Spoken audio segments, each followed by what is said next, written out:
Qué bueno que podamos estar reunidos para compartir nuestra fe. Yo he sido invitado en esta primera reflexión a hablarles a ustedes sobre cruzar la puerta, un motivo de esperanza, cruzar la puerta. Ustedes saben que este año la iglesia nos está invitando a cruzar esa puerta del jubileo y es el jubileo de la esperanza. Voy a comenzar con una lectura de la segunda carta de San Pedro, en el capítulo 1, desde el versículo 1. Dice: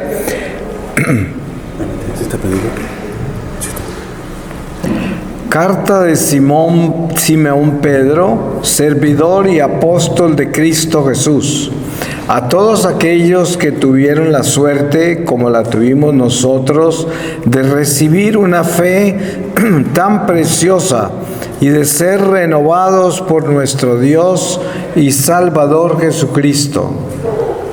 Que la gracia y la paz se les aumenten de día en día, junto con el conocimiento de Dios y de Jesús, nuestro Señor.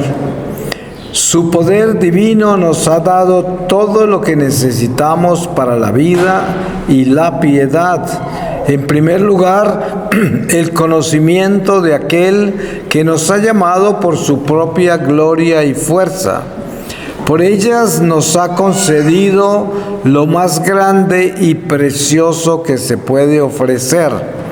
Ustedes llegan a ser partícipes de la naturaleza divina, escapando de la corrupción que en este mundo va a la par con el deseo. Por eso, pongan el máximo empeño en incrementar su fe con la firmeza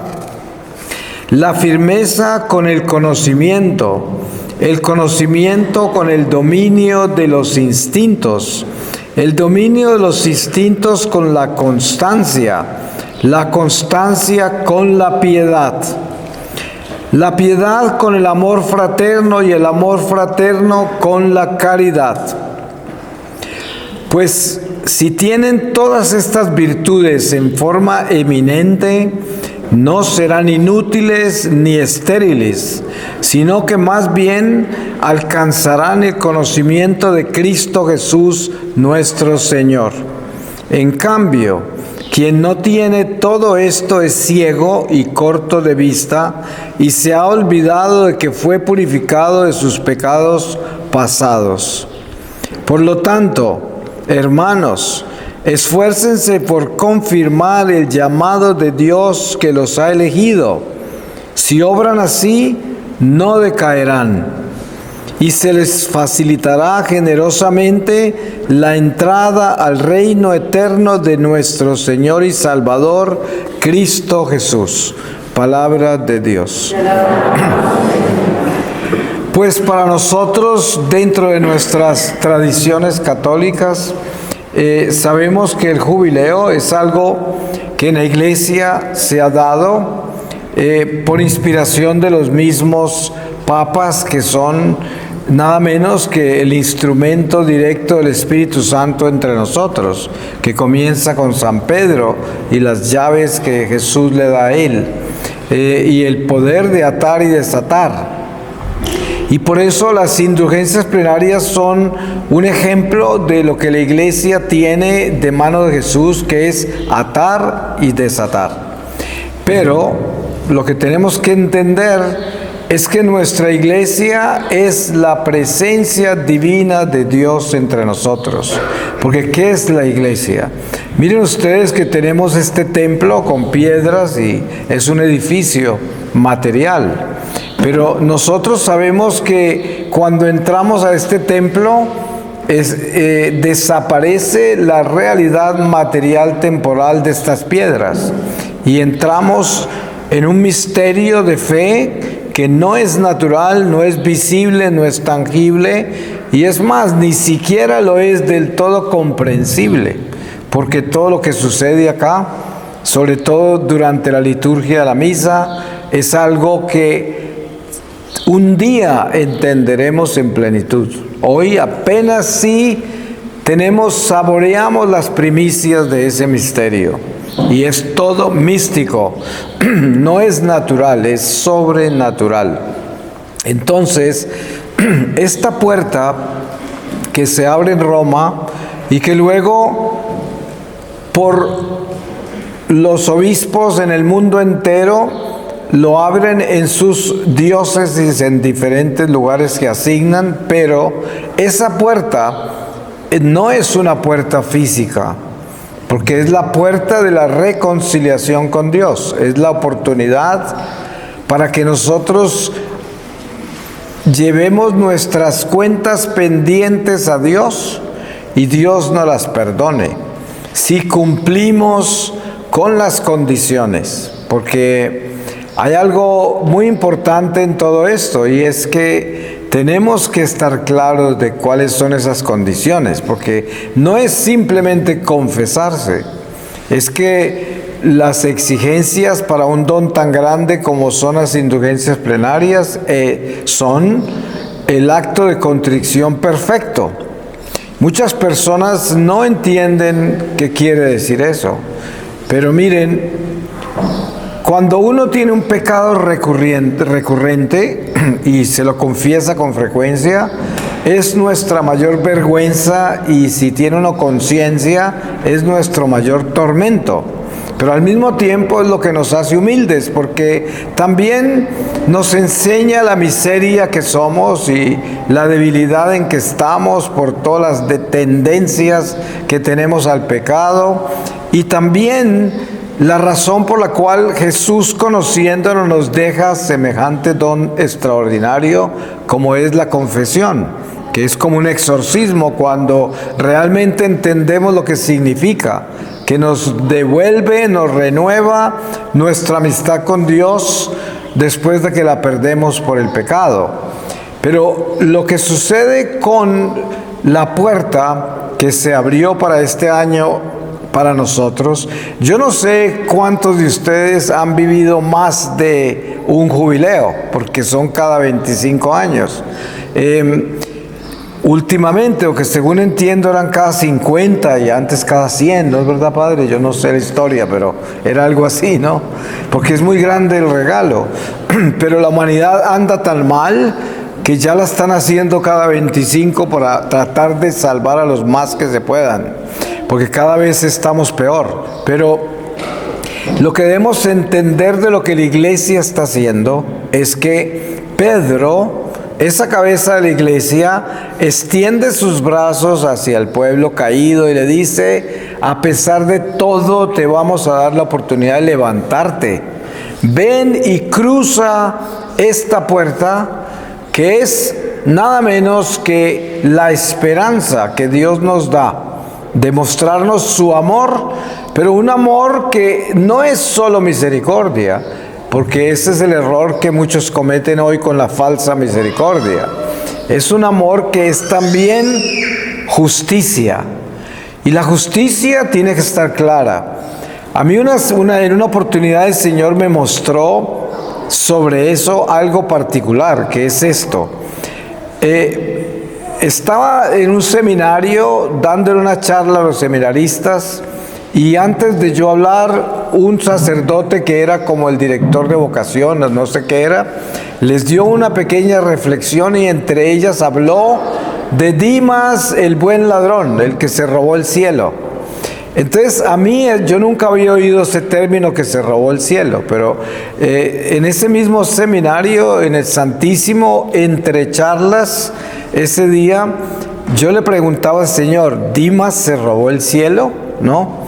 Y me mostró el Señor algo muy particular sobre ese ladrón.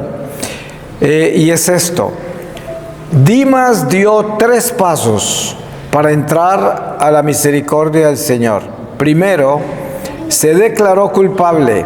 Él dijo: yo merezco estar ahí en esa cruz, yo debo ser muerto, yo soy culpable, yo soy malo. Él se declara pecador, se declara lo más terrible, todo lo reconoce. O sea, es como una confesión que le hace a Jesús.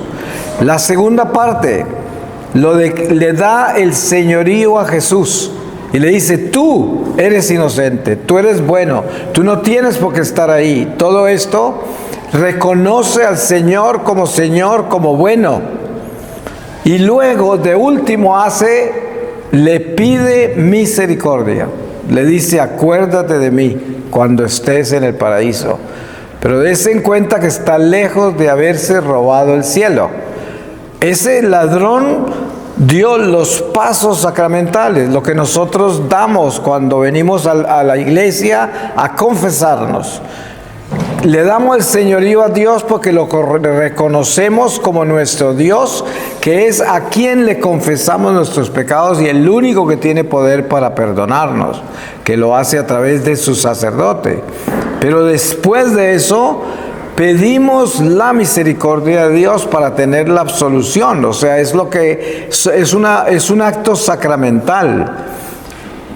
Y cuando miramos a ese ladrón, nos damos cuenta de lo extraordinaria que es esa acción y lo que sucedió con ese ladrón. Y cómo la iglesia se edifica en esa forma tan mística, que ese ladrón cumple con los pasos de la iglesia. Y la iglesia ni siquiera había comenzado a caminar todavía.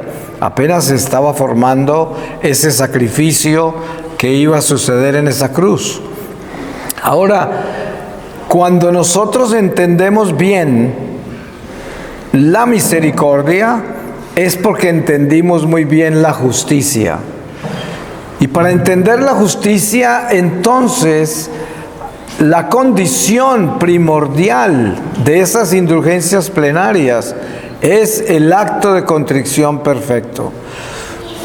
Para tener, ese acto me llama a la justicia, que es la justicia de Dios. Me dice: ¿estás seguro que renuncias a todo afecto que tienes al pecado? ¿Renuncias a eso de verdad? ¿Prefieres morirte que volver a cometer ese pecado de nuevo? ¿Eso es lo que sientes? ¿Así de arrepentido estás? ¿Así conoces mi justicia? Que mi justicia es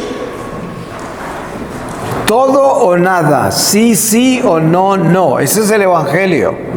Muchas personas hablan de lo radical que es la gente. A mí me llaman radical y en algunos lugares no me quieren mucho, pero yo les digo: ¿saben de dónde viene mi radicalidad? Viene de un encuentro que yo he tenido con un Dios que habla así. Dice: si este ojo te hace pecar, Él no me dijo a mí: ay, pobrecito, llévalo a terapia, ponlo en un proceso, ten compasión por ese ojito que pronto puede cambiar. No, ¿sabe qué dijo? Sácatelo. Si este brazo te hace pecar, llévalo a terapia, aconséjalo, de pronto se convierte. Ese no es Jesús. ¿Qué dijo Jesús? Córtatelo. Entonces, ¿somos radicales? Más radical que Jesús no lo hay. Porque precisamente el precursor, San Juan Bautista, está anunciando a Jesús y ya viene con palabras como esta: el hacha está puesta sobre la raíz. Está hablando de cortar de raíz el pecado, cortarlo. Entonces, cuando hablamos de ir hacia la misericordia de Dios, a ganarme unas indulgencias plenarias para que todas las cuentas que tengo pendientes con Dios, de enmienda, de reparación de mis pecados de toda mi vida, queden saldadas, y si yo me muero ese día después de haber recibido las indulgencias, me puedo ir derecho al cielo. No como algunas personas piensan, que recibieron las indulgencias plenarias y todo el año, si se mueren, se van para el cielo. Eso no es así, porque uno recibe las indulgencias hoy, se les solucionan las pendientes si es que lo hizo bien, pero ahí en adelante comienza su cuenta nueva. Yo pongo un ejemplo claro de lo que es vivir en este mundo y el peligro de vivir en este mundo. San Antonio de Padua, ustedes saben que hizo unos milagros que todavía ni siquiera alcanzan a contarlos todos. Uno de ellos fue una bilocación que tuvo. Estando en Italia, se bilocó a Portugal, a Lisboa, donde su papá estaba siendo juzgado. Lo iban a matar por un crimen que no cometió. Un asesino mata a un hombre afuera de la casa del papá de San Antonio y lanzó el cadáver por encima de la tapia de la casa de él y lo culparon a él, al padre de San Antonio. Lo juzgan, lo condenan y San Antonio, como tenía el don de la bilocación, apareció en el juzgado y todos quedaron congelados ahí.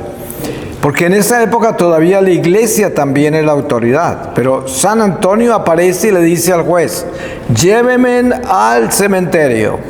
Y se fue toda esa procesión de gente que estaba en el juzgado hasta el cementerio, y allá ordenó que abrieran la tumba y le ordenó al muerto que se levantara. Y el muerto se levantó. Y San Antonio le mostró a su papá y dijo: ¿él lo mató? Y el hombre dijo: no. Y San Antonio le dijo: si quieres, puedes vivir un tiempo más. Y él le dijo: no, yo no quiero vivir un tiempo más. Necesito que me absuelva porque me morí en pecado. Y San Antonio lo absolvió y se murió otra vez. Y el juez, furioso, le dice a San Antonio: ¿por qué no le preguntó quién lo mató? Y él dijo: yo no vine a acusar a nadie, vine a rescatar a mi padre. Y se desapareció. Porque él estaba en bilocación, se desapareció. Pero dense en cuenta, les conté esa historia por esto. Un alma que está en penas y sin embargo no quiere volver acá. ¿Por qué no quería volver acá? Porque no quería pecar más. Porque si volvía acá quedaba otra vez en el peligro del pecado. Entonces, eso lo debemos tener claro para darnos cuenta con qué estamos luchando nosotros.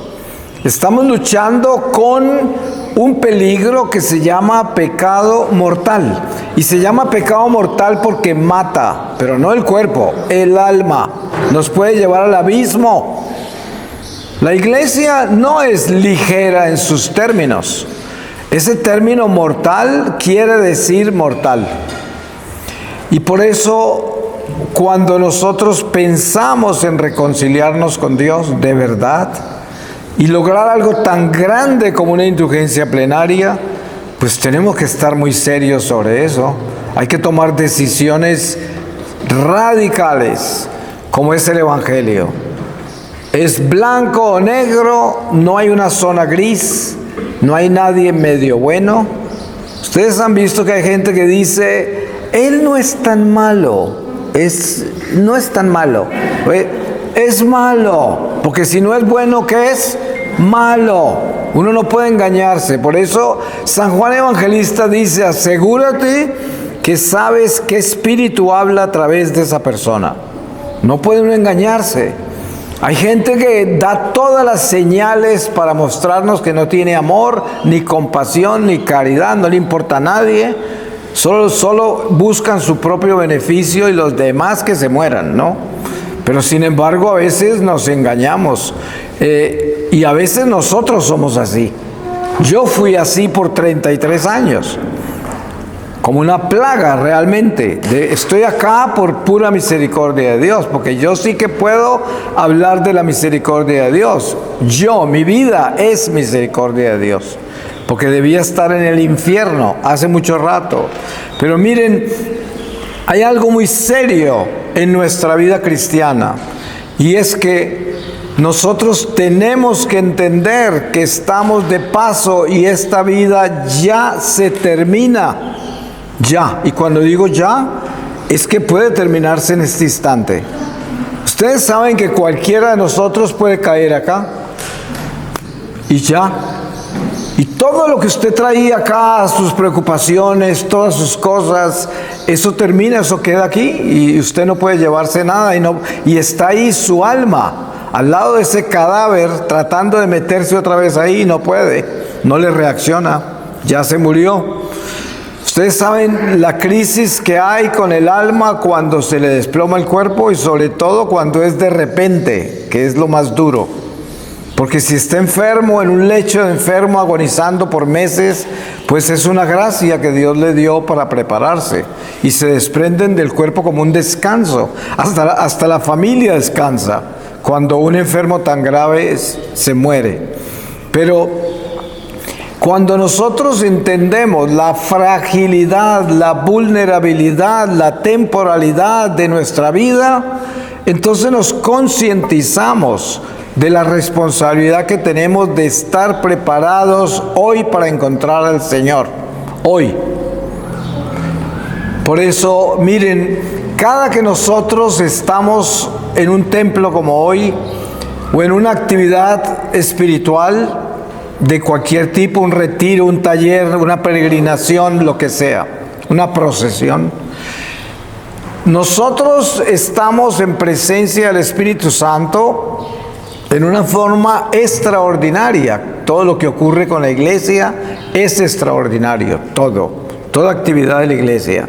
Pero todo lo que oímos, lo que aprendemos, es una responsabilidad que va a testificar a favor nuestro o en contra nuestro.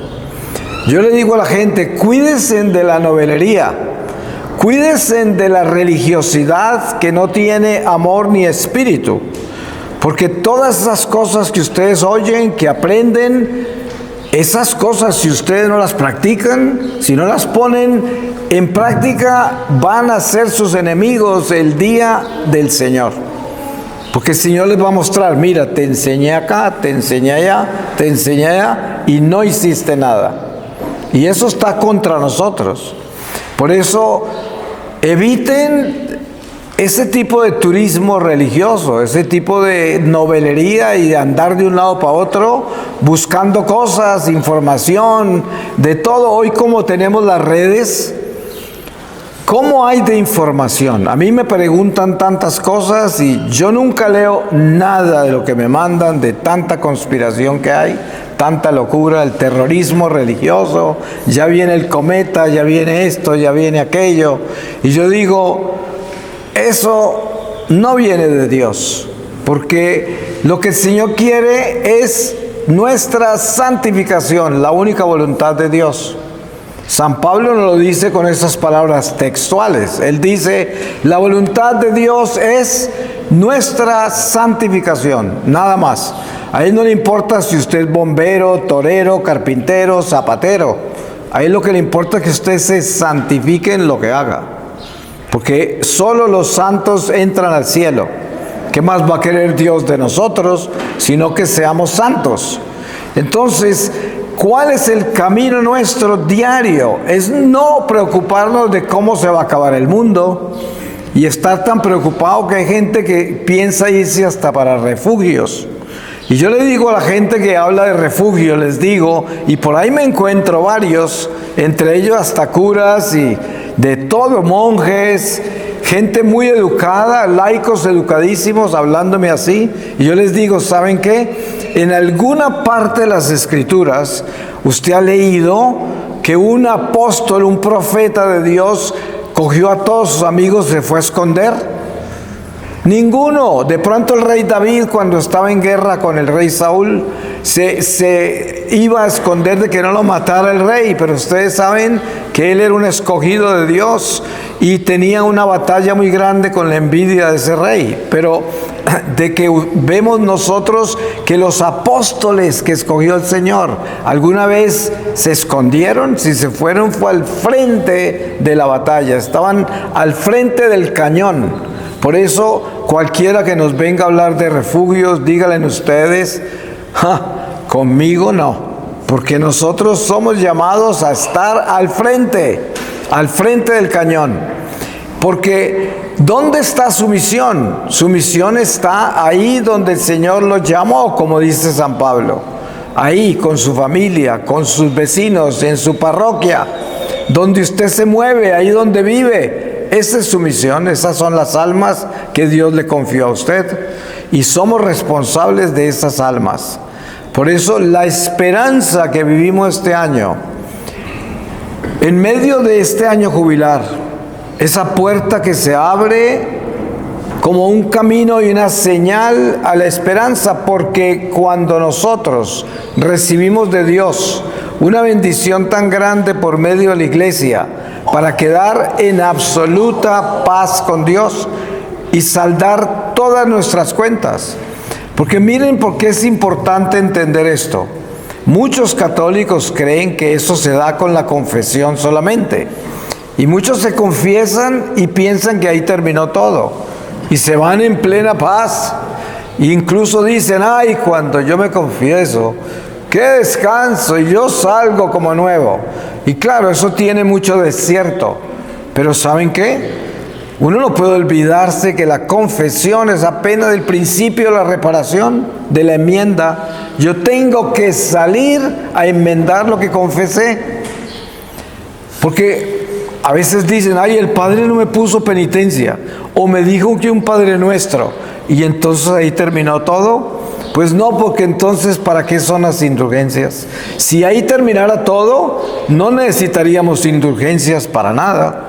Pero mire, tenemos muchas cuentas pendientes por saldar.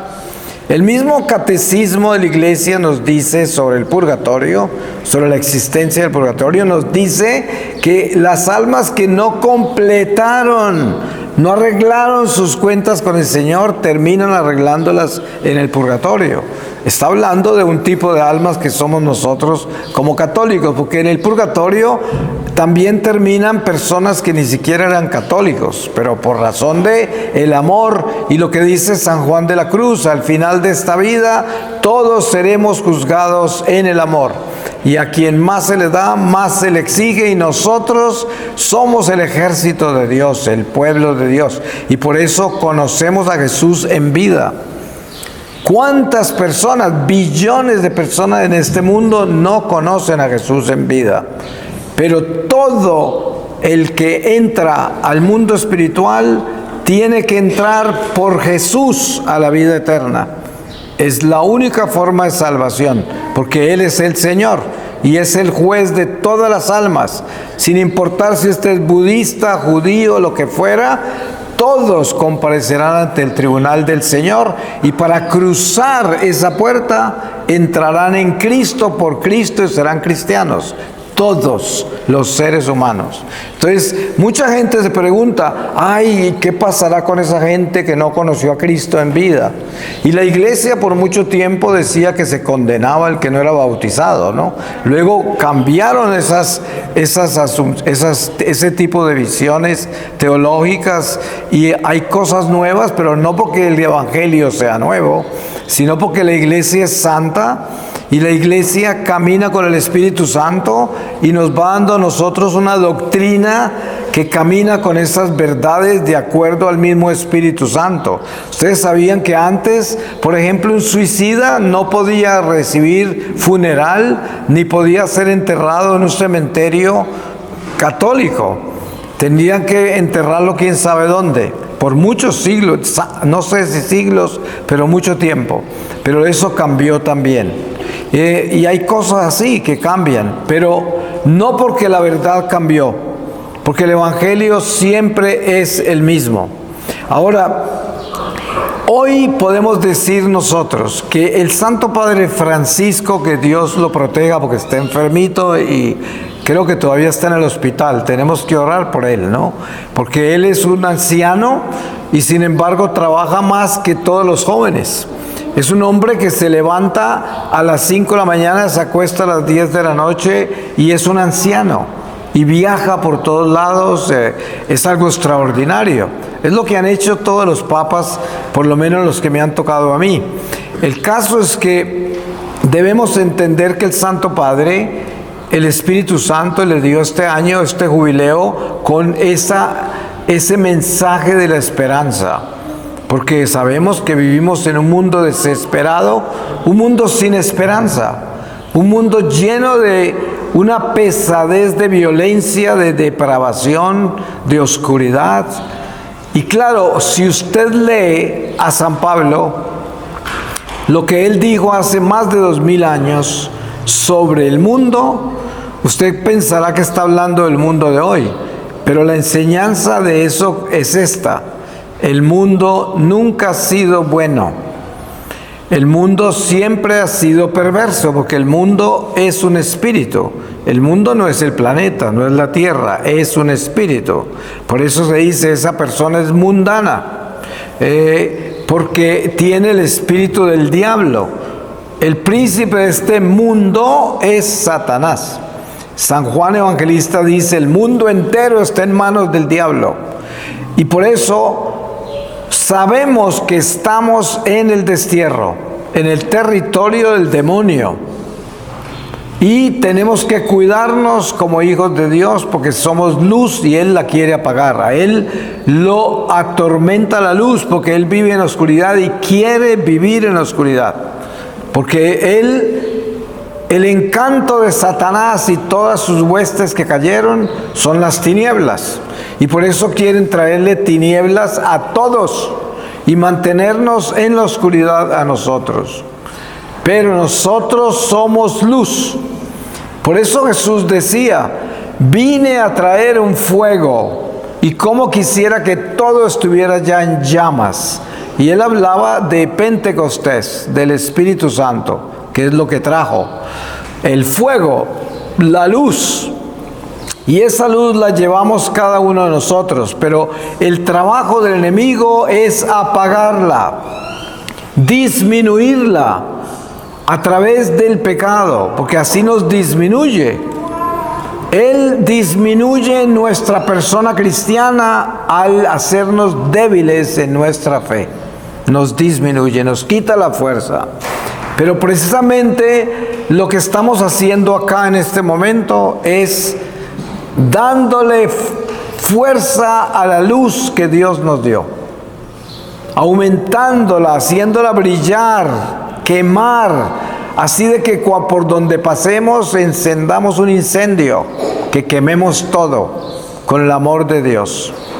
Y miren que es el Espíritu Santo el que hace ese trabajo. Nosotros no hacemos eso. Nuestra labor, nuestra misión como cristianos, como hijos de esta iglesia, es ser fieles, mantener esta vasija de barro limpia. Lo demás, todo lo hace el Señor. Como le decía Jesús a Santa Teresa de Ávila, le decía, haz mi trabajo que yo hago el tuyo.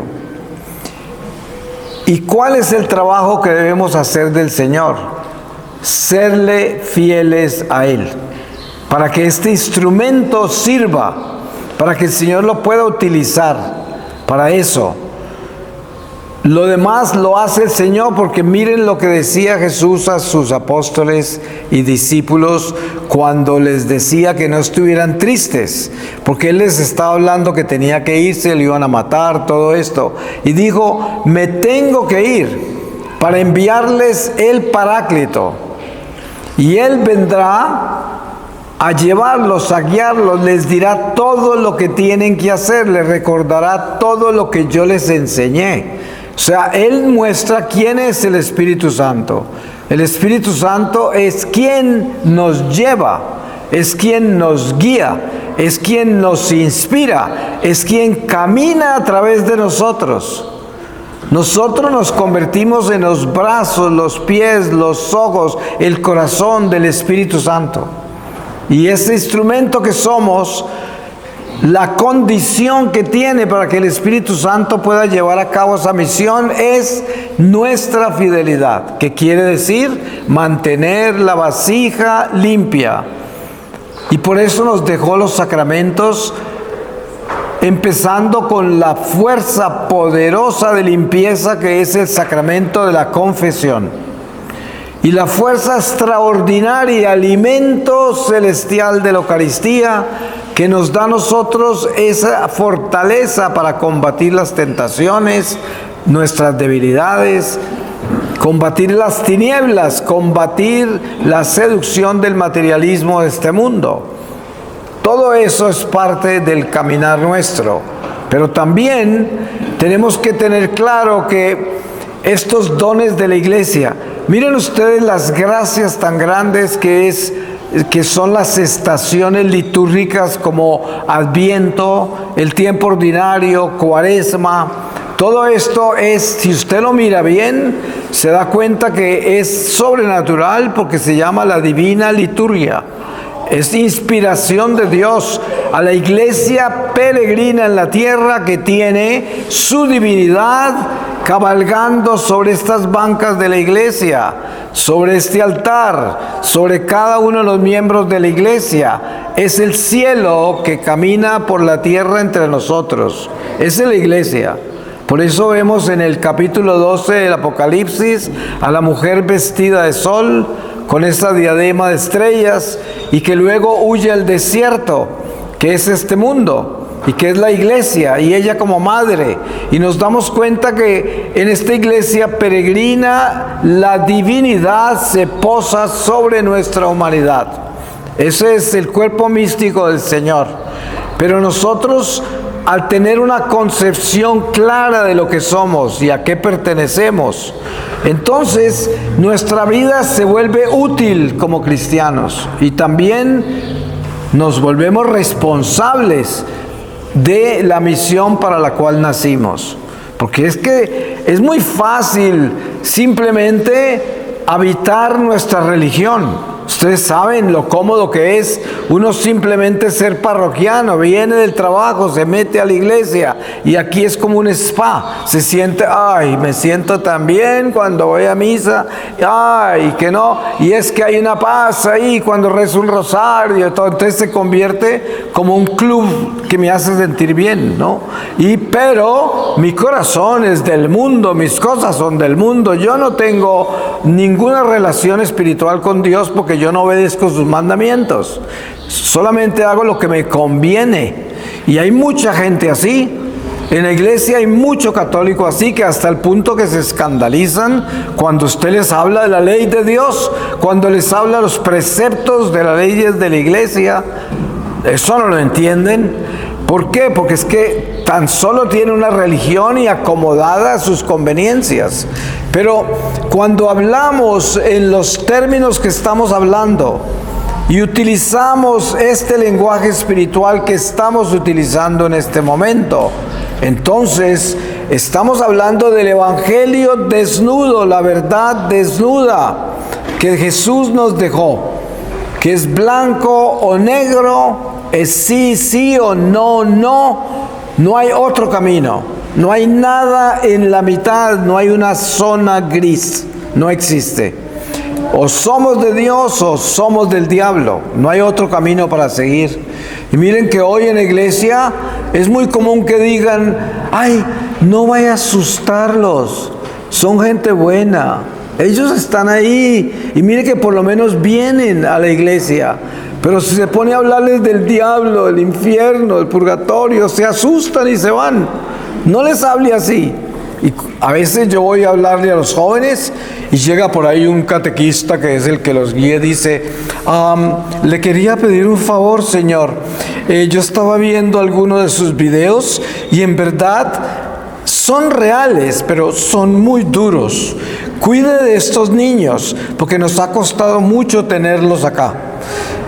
Con esos términos, ¿ustedes se imaginan uno vivir el Evangelio de Dios con el respeto humano y sin temor de Dios? Eso es como el fin de la iglesia, ¿no? Por eso uno nunca puede dejarse intimidar por esas voces, porque esas voces no vienen del cielo. Ese no es un ángel de Dios, ese no es un apóstol de Dios hablando.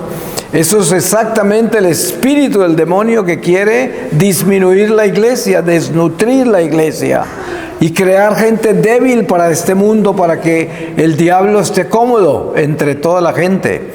Pero no, nuestra responsabilidad no es el respeto humano. Dios no permita que estemos acá complaciendo gente. Eso es lo último que vamos a hacer. Estamos acá glorificando a Dios, complaciendo a Dios. ¿Y qué es lo que complace a Dios? Solo una cosa, la verdad. Y la verdad desnuda. El Evangelio es lo único que complace al Señor. Si alguien, por eso San Pablo lo dice, si alguien viene, así sea un ángel, a darte algo diferente al evangelio que les hemos enseñado, maldito sea. Y así lo dice, ¿no? Dios no permita que nosotros nos engañemos con cosas mediocres. Tenemos que vivir la verdad, así nos caiga un muro en la cabeza. No importa, morimos en paz, porque morimos haciendo lo que teníamos que hacer, diciendo lo que teníamos que decir. No podemos tener miedo. Eso es, miren cómo dice Jesús, lo dice muy claro. Si tú testificas a mi favor ante los hombres, yo testificaré a tu favor ante mi Padre y mis ángeles. ¿Y cuál es lo contrario? Si no lo haces, Él no testificará a tu favor. Y es tan claro como eso. Bendito sea Dios, Padre de Cristo Jesús nuestro Señor, Padre lleno de ternura, Dios del que viene todo consuelo. Él nos conforta en toda prueba, para que también nosotros seamos capaces de confortar a los que están en cualquier dificultad, mediante el mismo consuelo que recibimos de Dios.